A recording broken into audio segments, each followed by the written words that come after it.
لا إذا بلغت التراقي ንቁ ነፍስ የደረት መጨረሻ ጋር በደረሰች ጊዜ የአንገት አጥንቶች ጋር ደርሳ ባለቤቷን ለመውጣት በመታስጨንቅበት ጊዜ ወቂለ መን ራቅ አሻሪው ማን ነው ይባላል።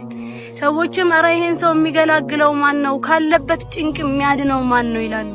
እሱ ግን ወظن انه فراق የሰፈረበት ነገር መለያያ መሆኑን ይረዳል። ሊሄድ እንደሆነ መንገድ እንደሚጠብቀው ያውቃል። ከዚያም ይሞትና ወልተፈት ይሳቁ ቢሳቅ ባትና ባቱ ይጣበቃሉ። ይገርማል። ከኛ በፊት እዚህ ምድር ላይ እንሄዳለን ብለው ማያስቡ እንቆያለን ጊዜ ያለን ብለው የሚያስቡ ብዙ ሰዎች ነበሩ። ዛሬ ግን የትኞቹም የሉ።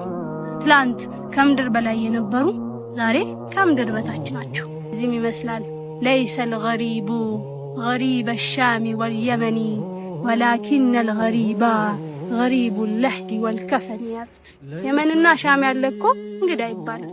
ነገር ግን እንግዳው ለህድና ከፈን